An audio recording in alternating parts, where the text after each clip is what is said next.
welcome Margaret Dorgan to the You and Your Business studio. Hi, Margaret. Hi, Alex. Thank you so much for having me. Great to have you too.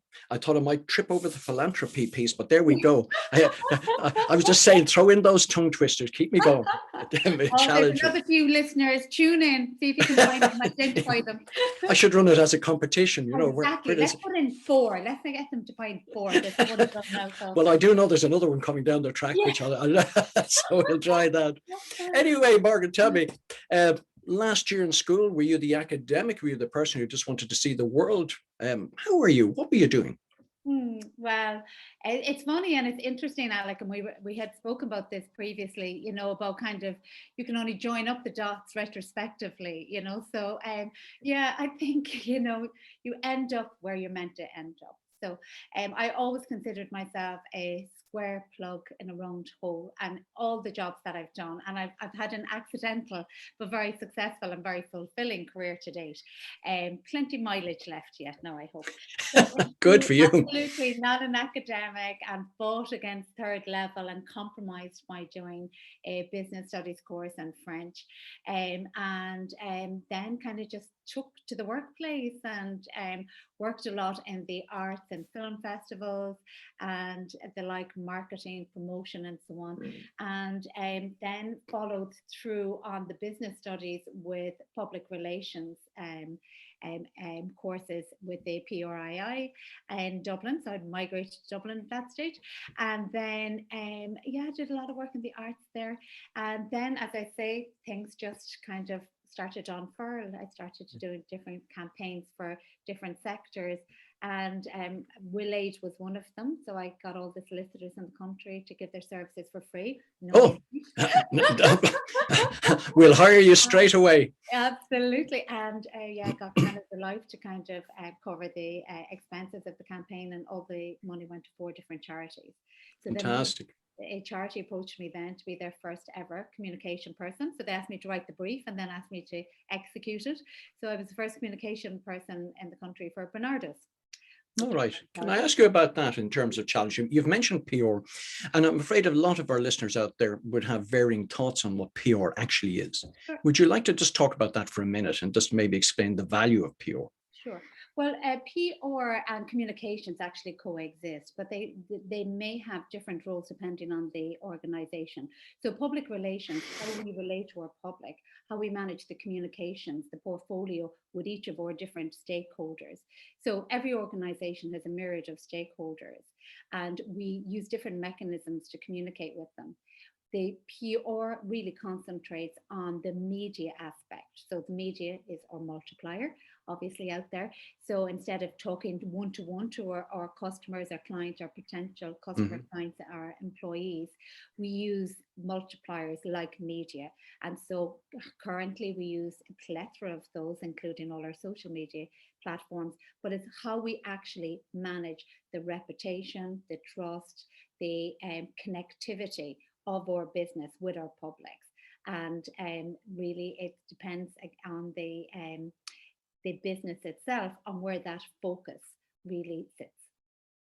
Yeah, I think it's very important because, again, the perception would be that it's only large corporates who would engage in PR activities, where it's not necessarily the case. Actually, you know, there's an argument for the absolute opposite, because for when we're trying to be visible in a very crowded marketplace and so on, and we're a small business and we have no budget, then we need public relations more, because with public relations we say we pray, and with advertising we pay. So we have no budget to advertise, then we kind of lean into being very creative, coming up with really good photo ops, for example, and PR, loads of innovative ideas on sparking interest. Could be something like guerrilla marketing. So I literally, for example, when I was working on the Cork Film Festival, way back in the day, put a 70-foot gorilla, literally guerrilla marketing, on top of Cork Opera House, so that, you know, even the dogs on the street knew that there was something happening in the Opera House. Yeah, it's amazing. Just a bit of creativity and a modest budget can really have you out there. And of course, social media of today is testament to that. But we'll come back to that aspect of it. Just taking you back to your own career. So being successful with Bernardo's, you had obviously attracted some attention. Oh, well, thank you, sir. I was working on, there's very little collaboration in the NGO sector at the time. I was working on a campaign with combat child poverty. And actually my nieces were drawn in for the posters for that. Thank you forever to those two fabulous human beings, Roisin and Ciara. But I felt that I wasn't getting enough traction, and really my focus at the time was really on women and children's issues, and look at influencing policy in that area. So it was suggested to me on a campaign I was working on, a separate campaign actually for Bernardo's, to look at moving semi-state and moving up the communication, public relation, food chain to exercise more influence in the areas. I'm very much grassroots. I would come from grassroots campaigns, still very much involved in grassroots. I went for a job with Bord Bia as the Director of Corporate Communications, and to my absolute shock, got the job. And so 7.5 years of very intense, incredible work, incredible organization, but very, very, very busy. So busy, so much so that I forgot to come up for air. And so for 7.5 years of crisis communications, everything from foot and mouth disease to huge global international events like the Ryder Cup and Bloom, all very successful, all incredibly engaging and inventive and creative opportunities for me, the team, and the brand and the whole sector, I should say. It was only when I was headhunted by a Global Philanthropy that I actually kind of took stock and thought, okay, maybe I should bring my focus somewhere else. And to me, it felt like a homecoming, because it was very much about global social justice. And that's where I would have started off in my NGO cycle, if you like. There's about 3 cycles running simultaneously. So then I spent the next part of my career between Ireland and New York. So I lived in New York for a bit, which I absolutely loved. And fantastic organization under Chuck Feeney. It's interesting that just to go back to the Bernardo's piece for a moment, and you've now kind of come full circle as in their story. A lot of what we might call charities or NGOs don't seem to wish to put any money into any sort of activity that's not, buying something physical, if you know what I mean. How did you get over that sort of mindset when dealing with companies? In dealing with NGOs? Yeah, well, Bernardo's, say, for example, they brought you in. I'm sure they were a bit more outlooking than a lot, but you know what I'm talking about. That so many good causes seem to lack the funds or the willpower to spend it on sort of PR. Yeah, and that's a very good point, Alec. And so really, you're the whole time, you're only as good as your next gig, if you like, so you have to be incredibly creative. You have to, because of my skill set in the art sector, I know how to get everything for nothing. So I have no problem on pulling on people's heartstrings and their good nature and their goodwill, but always finding the synergy between the funder or the sponsor and the piece of work that was being executed, and that's really paramount.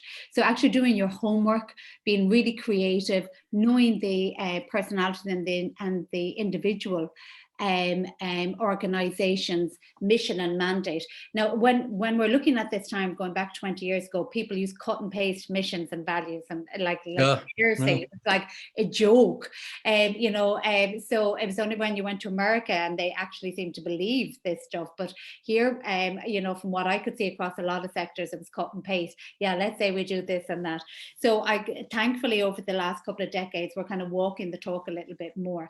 But even back then, and to an extent now, there is a lot of virtue signaling going on with supporting NGOs and social justice organizations. Sure. So, there's an element of that, but there has to be due diligence done that it's a match with the integrity and the values of the organizations that you're representing. No, and I think that's well said, and people tend not to understand that connection. But anyway, we've now got you hopping between Ireland and the US. Yeah. Working with Chuck Feeney. That must have been an interesting experience. What do you think you might have learned from all of that? Well, I've learned a huge amount, and I suppose right throughout my career, and I know we had spoken previously, and here's another tongue twister, about our multi-potentialite. And so, so when going back to the school moment for a minute, if I may, not knowing what you want to be when you grow up, and I genuinely still do not know what I want to be when I grow up. But I'm having great fun figuring it out, Sure. and you know, I'm sure by the time I will figure it out, I won't need to have figured it out, if you know what I mean.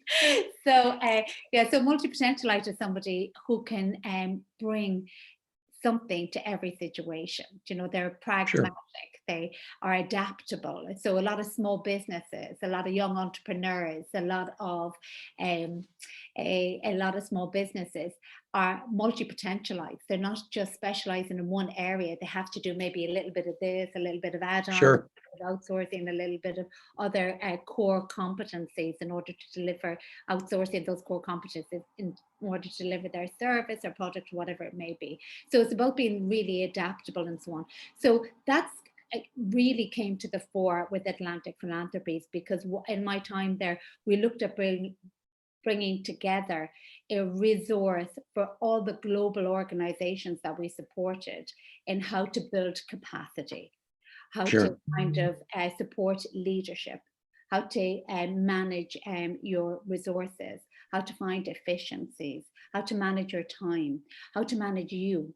And throughout everything that I've done up until this point, really clear communications, managing expectations have been core to it.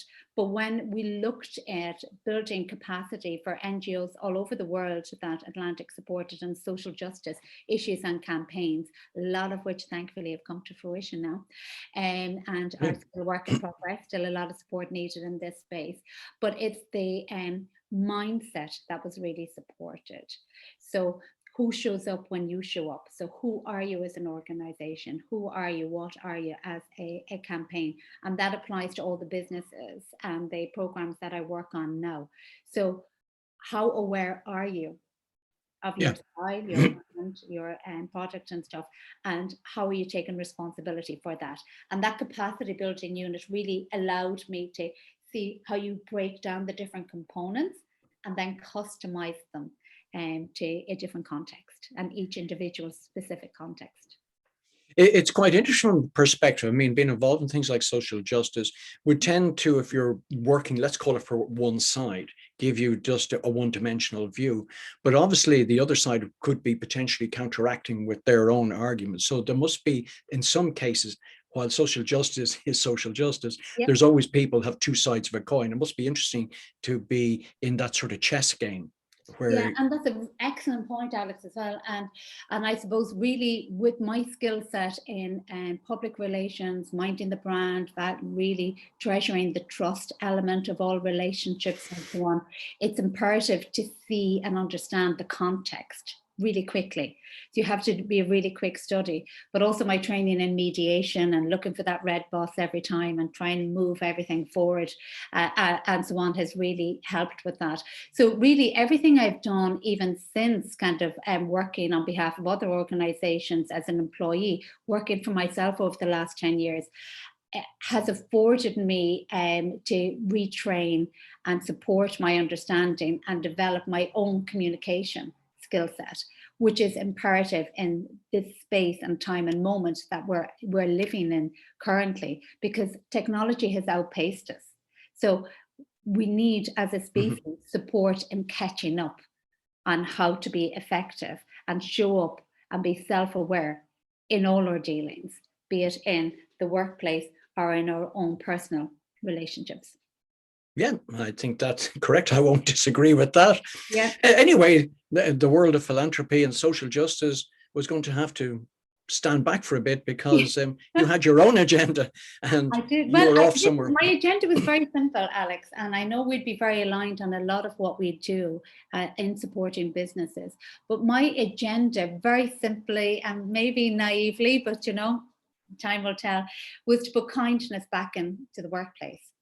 So one of my catchphrases when I worked on big campaigns and I had huge themes and teams going on was to kind of keep everybody motivated and energized. So I'd always have something, and myself and Aidan Dwan in the Department of Agriculture used to coin the phrase, love your work.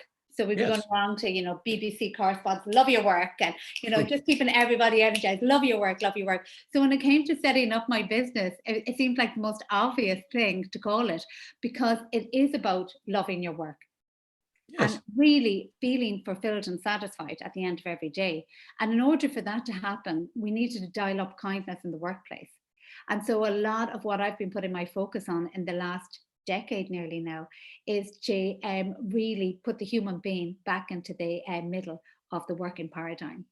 And that shift is happening globally, and there's a lot of different trends happening. And I've worked on dialogue programs with Australia and other places on, the new methodologies and the new thinking and legislation that may be coming with the 4-day working week now, given COVID, the hybrid working environment that we're going to be experiencing in real time and so on. So how do we actually mind ourselves in this? And I suppose a lot of what we are doing, we're learning, adapting, reflecting, and then coming back fit for purpose is the idea, I think.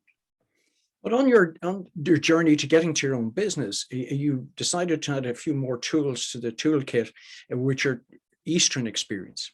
Yes. Go on, try and say the word, Alec. Come on, I know you want it. Ayurveda. Ayurveda. Very good. Very good. We're getting there. That's right. You're just trying to trip me up. I can always edit this, this. So after Atlantic, I needed to reset and kind of say, okay, I like changing every couple of years anyway, and I'm comfortable with change. So I decided to take some time out. So I traveled across the south of India over 3 months on my own. The idea was to study Ayurveda, but because it was just so pleasurable receiving all these Ayurveda treatments, I just spent a lot of my time doing that instead, which was gorgeous. A lot of yoga, went to different ashrams and so on, hung out with elephants in the forest of Kerala, and drank my tea in the mountains of Munnar and all this kind of things, and went to fabulous places, followed my nose, made no arrangements. Wherever I wanted to be, that's where I found myself. And instead of kind of mapping places like Oroville and of these amazing places and new philosophies of being in the most remote sectors of the world and so on, all these new paradigm shifts and thinking and so on that go back to the 70s, I didn't know about them. I literally found them, and that was just so magical for me because I really trusted it and I really trusted the process. I had no problems as a woman on my own. I obviously I'm from Cork, so I was double wide, and just well used to taking care and traveling. I think common sense precautions. Yeah, exactly, common sense precautions and stuff. So so that was a really good reset.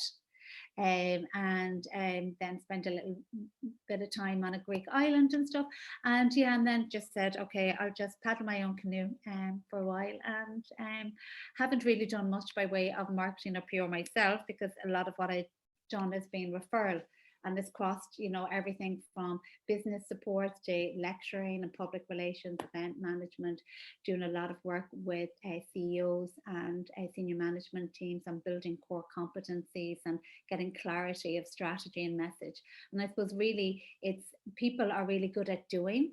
People are kind of reluctant to strategize and kind of pull the lens back and reframe and see what is fit for purpose and so on. So a lot of the kind of different paces and stuff that I was adapted to the travel and the work kind of has allowed me to provide the space for that reframing to take place for CEOs. Yeah. It's an interesting world we're entering into, and this is sort of a side question, but kind of feeds into a greater challenge, I think, going forward. As each generation seems to progress, parents become more and more protective of their children. So the idea of letting a 17 or 18 or 20-year-old daughter head off in India on their own, it would be a horror story for them. Never alone let them on a bus with a load of other people. So, I mean, there's the first challenge, that this overprotectiveness stops people becoming more and more rounded and grounded, because we learn from life And if we take that, and can I dovetail in the second challenge, and then I'll get your full comment, is people's communication channels using the smartphone to talk to one another, even though they're sitting beside each other.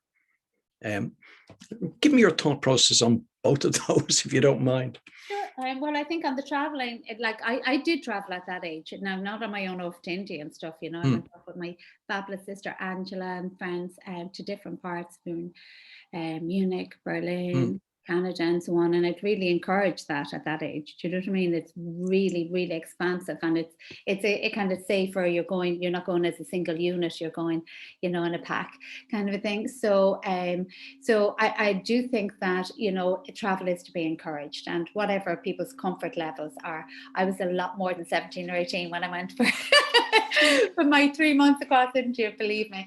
And then in relation to social media and people having their head down, I use this image a lot in my pure lecturing of a train in the 50s pulling into Grand Central Station, and everybody in suits are sitting reading their newspaper up in front of them. So we just have a different device in front of us. Do you know what I mean? People weren't, happy clappy chatting on the trains back then either. But I do think it poses challenges, and I think it's a loaded gun, and you need to treat it with care. And I think it has incredible capacity for good. And I think but it's still, the Wild West, of when it comes to governance and management and legislation in and around it. And I think, that's coming way too slow. And I think the platforms themselves have far too much power and far too much influence. And I think, Biden will start breaking down the reach and depth of those individual platforms, I think, with legislation in the near future. For me, it can't come quickly enough. Yeah, it's interesting. I mean, the power of influencers are there for good and bad. The problem is there's no sort of moderation of it. Exactly.